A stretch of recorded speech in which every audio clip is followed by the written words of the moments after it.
안녕하십니까? 예, 반갑습니다. 지구가 한파로 몸살을 앓고 있는 것 같습니다. 지구는 몸살을 앓아도 성도님들은 앓지 않기를 바라겠습니다. 어제 10시가 됐는데 카톡이 왔습니다. 사회자한테서 카톡이 왔습니다. 오늘 말씀이 어디냐? 뭐 본문 내용이 있으면 좀 알려달라. 죄송하지만 신뢰가 안 된다면. 그래서 제가 14년 정도 강단에 선 것 같습니다. 제가 이렇게 오래 서면서 저런 사회자는 처음 봤습니다. 이렇게 준비성이 있는 사회자는 처음 봤습니다. 성지순례 가서 이렇게 영적인 걸 많이 받았는지 하여간 강릉교회 미래가 밝다, 그런 흐뭇한 마음이 들었습니다. 어쨌든 사회자가 강단에 서는 것도 하나님 앞에 서는 거잖아요. 그래서 최선을 다해서 서고자 하는 마음 아주 이렇게 엿볼 수 있어서 좀 흐뭇했습니다. 제가 어제 현우 형제한테 보낸 말씀은 마가복음 2장 1절에서 12절까지 말씀입니다. 11, 12절만 다 같이 한 목소리로 읽고 나머지는 제가 부탁드리면 좀 읽어주시면 감사하겠습니다. 신약 54페이지 마가복음 2장 1에서 12절이고요 11, 12절 같이 읽겠습니다. 다 찾으셨죠? 시작.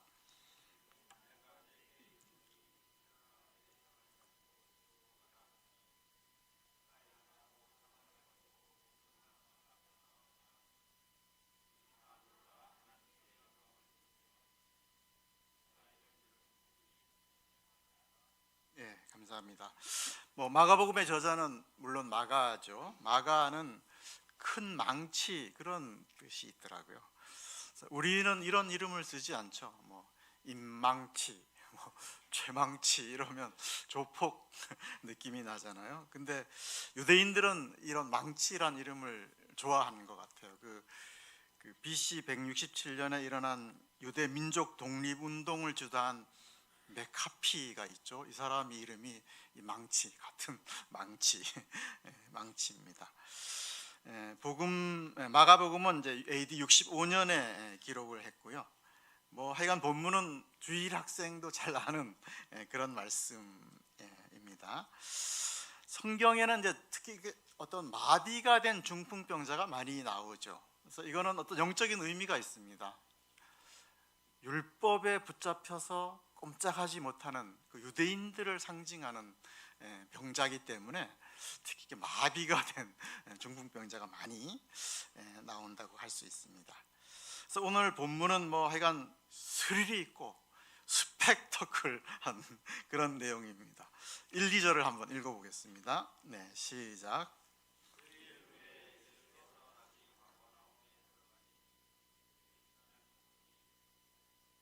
많은 사람이 모여서 문 앞까지도 들어설 자리가 없게 되었는데 예수께서 그에게 도를 말씀하시더니 예수님의 소문을 듣고 많은 사람이 모였죠. 사자수고로 인산인해를 이뤘습니다. 그야말로 사람이 산처럼 쌓였고 바다처럼 이렇게 모였습니다. 예수님께 왜 이렇게 사람이 많이 모일까요? 저는 1년이 가도 몇 사람 찾아오지 않습니다. 개미 한 마리 저한테 얼씬하지 않는데요, 예수님께는 이렇게 많이 모였습니다. 저 이게 좀 묵상이 되더라고요. 대통령이 권력이 있잖아요. 대통령은 5분 단위로 스케줄을 관리한답니다. 5분 단위로 사람이 찾아온다는 얘기죠. 그리고 갑부인 빌 게이츠도 마찬가지로 4, 5분 단위로 스케줄을 짠답니다. 사람이 이제 뭘 보고 오는지는 모르지만 하여간 이렇게 많이 모여들죠. 예수님은 권력도 없고 돈도 없는데 사람들이 이렇게 많이 모였습니다. 왜 자석에 끌리듯이 예수님께는 사람들이 이렇게 많이 가려고 할까요? 그리고 예수님은 심지어 여인이 향유를 붓고 머리칼로 발도 이렇게 씻어드렸던 분이십니다. 그러니까 예수님은 이러고 싶은 분이신 거죠. 이러고 싶은 분이십니다. 우리 이러고 싶은 사람 있습니까? 저는 있었습니다. 애가 태어났을 때 갓난 애기 발에다가 막 뽀뽀하고 그렇게 했는데 이렇게 어른이 예수님께 이렇게 했습니다. 그러니까 예수님은 그런 분이셨어요. 사람이 이렇게 모이면 위로가 되고 가까이 가고 싶고 그런 분이셨습니다. 하여간 그런 그릇과 인격이 되시는 분이셨습니다. 권력도 없고 돈도 없지만 그런 누구나 가까이 가고 싶은 그런 분이셨다, 이렇게 알 수가 있습니다. 그리고 이제 우리가 보통 사람들에게 관심을 많이 가지면 이 힘이 생기잖아요. 이렇게 군중의 힘이라는 게 생기잖아요. 이렇게 인기를 얻으면 뭘 하죠? 총선을 나가죠. 그래서 국회의원을 하거나 대선에 도전하죠. 대권에 도전하거나 아니면 유튜브를 시작하죠. 그래서 좋아요, 구독 이렇게 많이 눌러가지고 이제 돈벌이, 인기를 얻고 돈벌이를 하기 쉬운데, 예수님께서는 뭘 하셨습니까? 도를 말씀하셨다, 이렇게 하고 있죠. 도를 아십니까? 혹시 길 가다가 이런 거 혹시 질문 받아보셨죠? 대순진리에서 그렇게 하는데 그 도가 아니고요. 예수님은 자신이 길이요 진리요 생명이라고 이렇게 말씀을 하셨습니다. 그런 어떤 진리의 말씀을 가르쳤다라고 우리가 상상을 할 수가 있죠. 그래서 예수님은 어떤 돈을 잘 버는 비법, 핵인싸가 되는 법, 처세술 이런 거 사람들 가르치지 않았습니다. 그래서 도는 헬라어로 로고스라고 합니다. 그러니까 진리, 말씀 그런 뜻이 있는데요. 그러니까 예수님은 구체적으로 도가 뭔지는 모르지만 어쨌든 진리의 말씀을 백성들에게 열심히 가르쳤다라고 볼 수가 있습니다. 이렇게 한참 도를 가르치는데 어떤 일이 벌어졌습니까? 3에서 5절까지를 한번 쭉 읽어보겠습니다.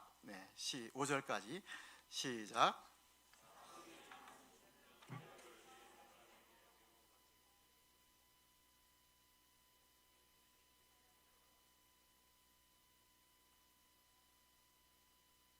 중풍병자가 누운 상을 달아내리니 예수께서 그들의 믿음을 보시고 중풍병자에게 이르시되 작은 자야 내 죄사함을 받았느니라 하시니라.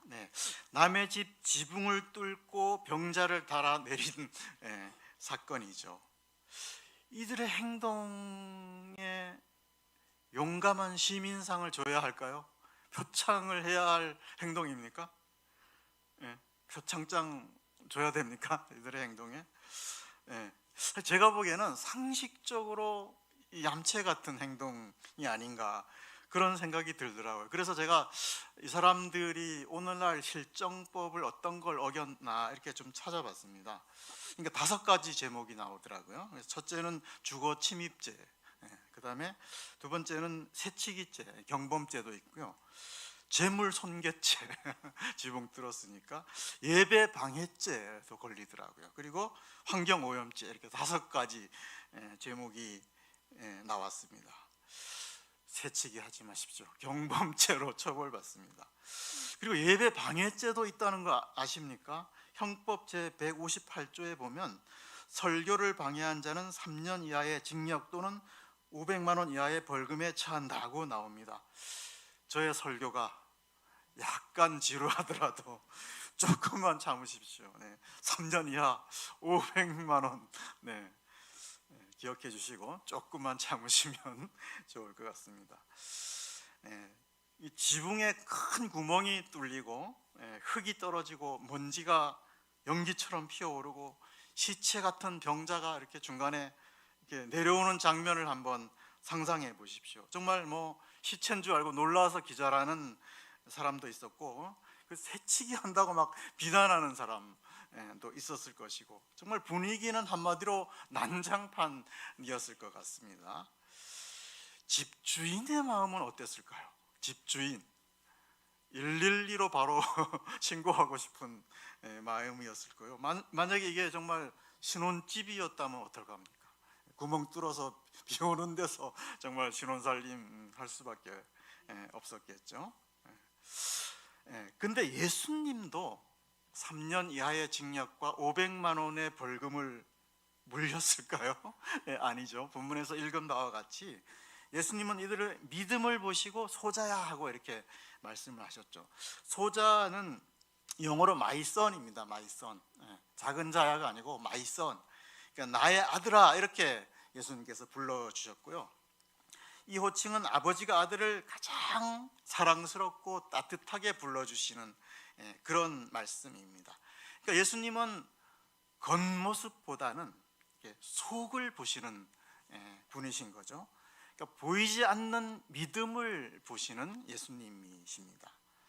우리 서로 속마음을 못 알아줘서 얼마나 오해가 생기고 갈등하고 헤어지고 찢어지고 합니까?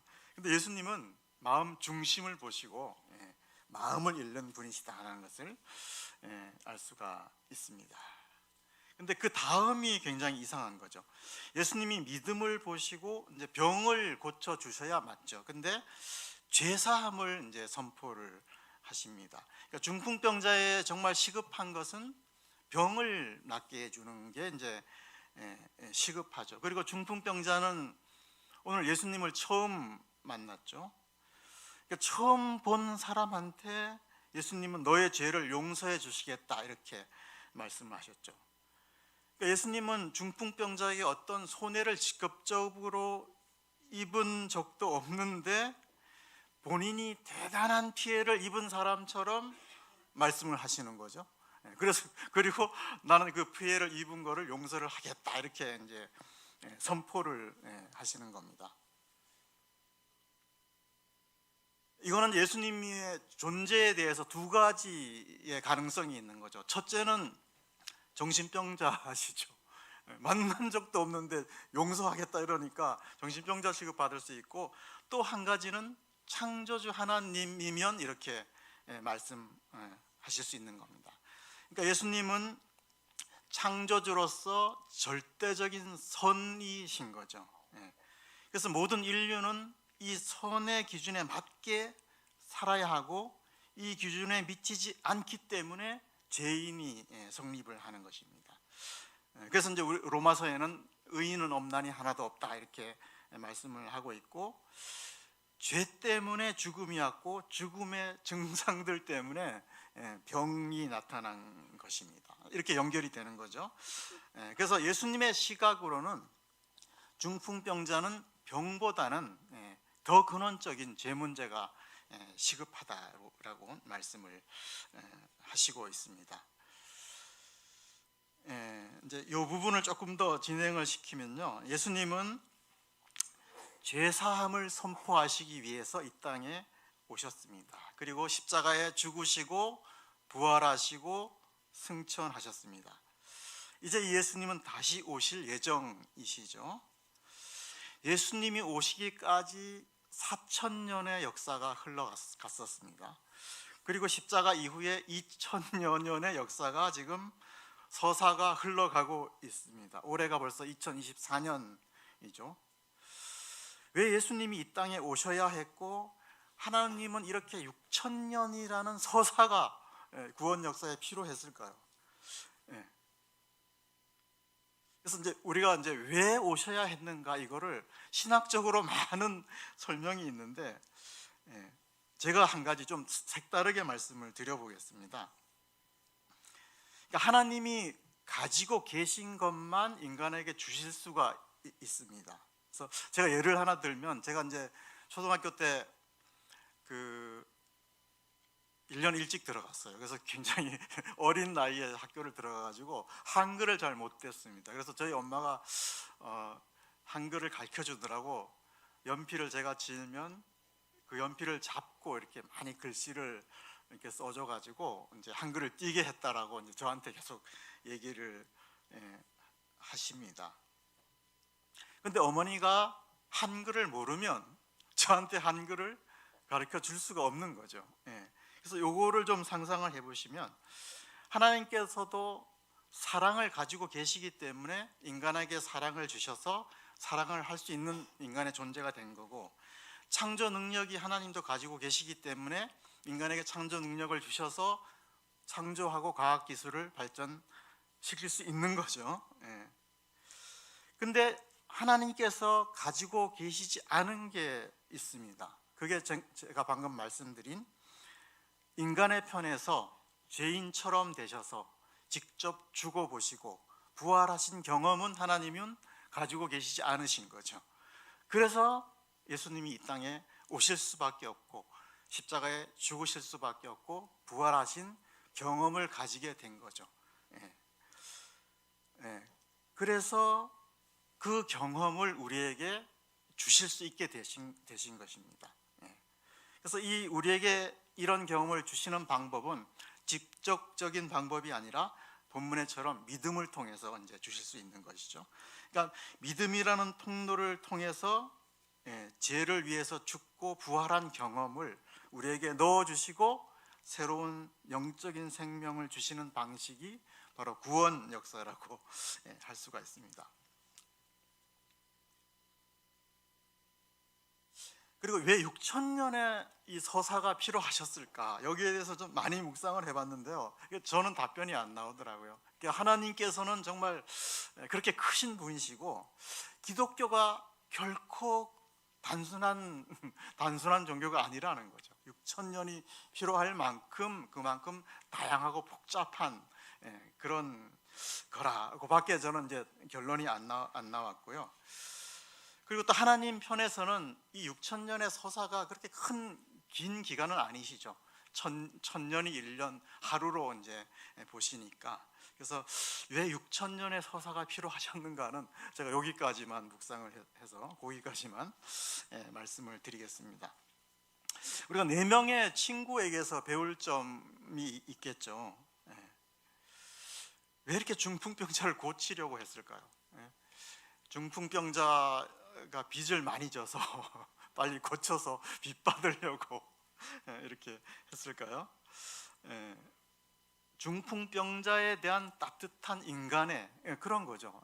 어떻게 하든 간에 살리고자 하는 그 마음, 그런 것들을 이제 배울 수가 있습니다. 제가 얼마 전에 신문에 보니까 이케아라는 설문조사 기관에서 발표한 내용이 있더라고요. 그래서 설문을 38개국에 설문을 했는데요. 첫째 설문이 집에서 홀로 있을 때 즐거움을 느낀다. 여기에 이제 38개국이 답변을 했는데 한국 사람이 40%가 집에 혼자 있는 게 좋다라고 답변을 했답니다. 38개국 중에서 1등이랍니다. 우리나라 의식이. 그리고 두 번째 질문은 식구들과 함께 웃는 시간이 즐겁다. 이런 이제 설문에 답을 했는데 우리나라는 14%만 긍정적인 답변을 했다고 합니다. 이 부분은 이제 꼴찌를 한 거죠. 그리고 세 번째는 집에서 자녀와 손주를 키우는 게 즐겁다. 이런 항목에 답변을 했는데 우리나라는 8%였다고 합니다.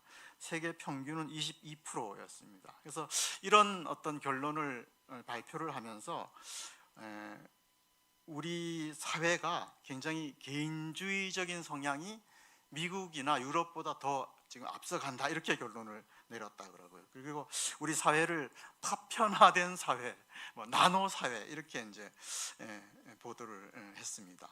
그래서 참 우리가 가족을 굉장히 중시하는 그런 사회였었는데 이런 설문을 보니까 굉장히 개인주의가 많이 만연해 있고 또 여기에 따라서 교회 숫자도 많이 줄어든다는 그런 소식이 있는데요. 정말 이 4명의 친구는 이 나노 사회에서 정말 보석과 같은 그런 존재들이 아닐까.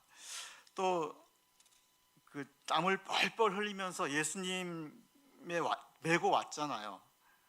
근데 이제 사람들이 이렇게 꽉 차가지고 없으면 돌아가기도 쉬웠잖아요. 굳이 지붕까지 올라갈 필요가 없잖아요. 그래서 오늘만 날이냐, 내일의 태양도 뜬다.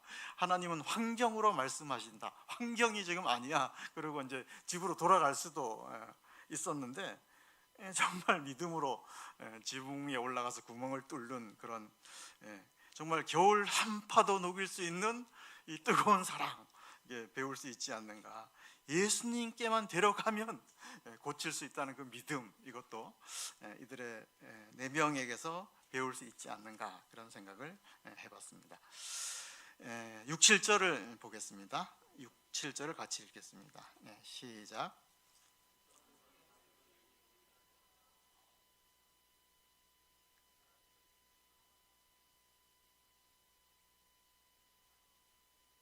누가 이 죄를 사하겠느냐.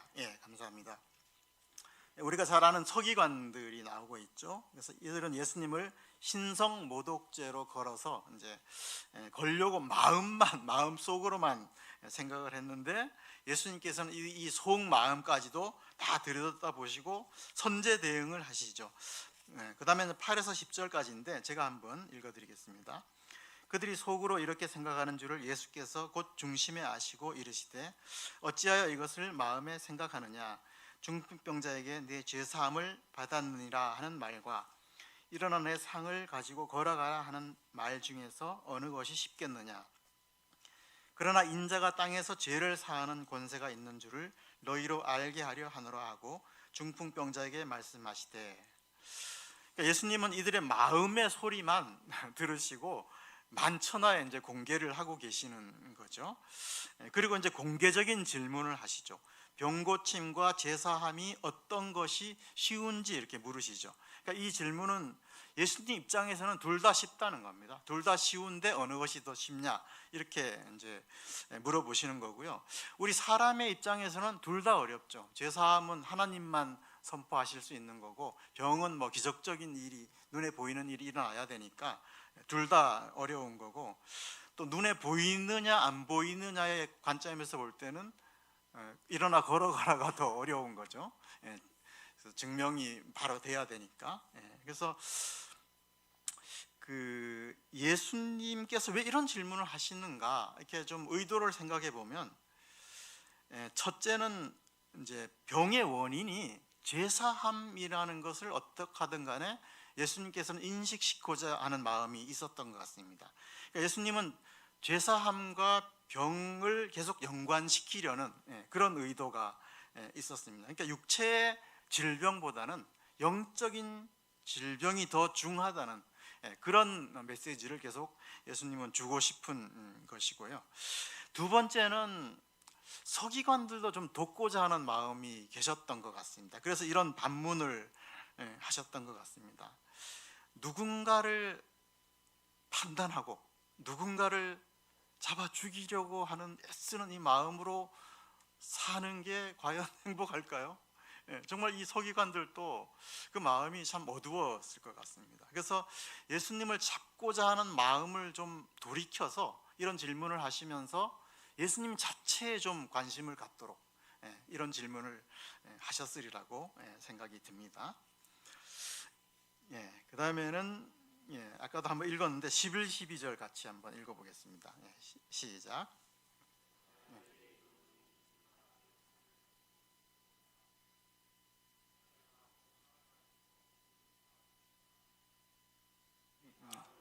하나님께 영광을 돌리며 이르되 우리가 이런 일을 도무지 보지 못하였다 하더라.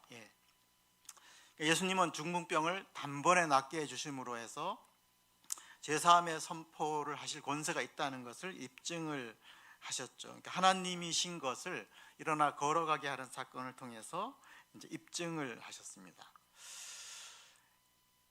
예수님의 말씀에 중풍병자는 단번에 걸어갔습니다. 평생 누워 살았으면 재활훈련 해야 되잖아요. 재활훈련. 차츰차츰 걷다가 쩔룩쩔룩 걷다가 한 걸음씩 걷다가 그 다음에 가야 되잖아요. 예수님이 말씀하시자 바로 벌떡 일어나서 바로 걸었습니다. 이것은 무엇을 말해줍니까? 첫째는 우리의 구원도 단 한 번으로 끝난다는 메시지를 생각할 수 있습니다. 단 한 번 믿으면 영단번 모든 죄가 용서가 됩니다. 그러니까 구원은 일생 살다가 죽어봐야 하는 게 아니고 한 번 믿으면 이렇게 단번에 끝난다, 이런 어떤 영적인 메시지를 우리가 얻을 수 있고요. 구원이 점진적이지 않다는 거죠. 그리고 두 번째는 중풍병자가 꼼수로 나은 게 아니라는 걸 알 수 있죠. 예수님의 초자연적인 힘이 가해졌기 때문에 중풍병자가 이렇게 일어났다는 거죠. 의사가 아무리 유능해도 뭔가 이게 창조적으로 뭔가 도울 수는 없잖아요. 몸이 스스로 낫도록 이렇게 도와주는 역할만 한다라고 합니다. 그런데 예수님은 마른 병자의 팔과 다리에 새 살과 새 근육이 나도록 그렇게 역사를 하셨습니다. 그래서 우리 뇌 속에는 1000억 개의 뉴런과 100조 개의 시냅스로 구성되어 있고요. 또 이 조직은 전기 신호와 화학 신경 전달 물질에 의해서 이렇게 움직인다고 합니다. 그러니까 예수님은 이런 전기 신호와 화학 물질을 창조하셔서 중풍병자의 뇌를 이제 뚫어 주신 거죠. 그러니까 우리 성도들도 이런 영적인 중풍병자였는데 영적으로 뇌를 뚫어 주셔서 살아나신 분들이라고 할 수가 있습니다. 제 간증을 하면 저는 1986년 가을 대학 2학년 때 이 영적인 뇌가 뚫어졌습니다. 저는 물리가 전공이었기 때문에 창조주 하나님을 인정하기가 쉽지 않았습니다. 창조 진화론을 이렇게 믿고 이렇게 과학적으로 입증이 되지 않는 것은 무조건 믿지 않는 성격이었는데요. 이제 제가 활동했던 그 선교회에서 불이웃 돕기가 있었어요. 어떻게 하냐면 땅콩을 한 20개 정도 이렇게 싸가지고 잘 예쁘게 포장하고 거기다가 이제 말씀을 붙여요.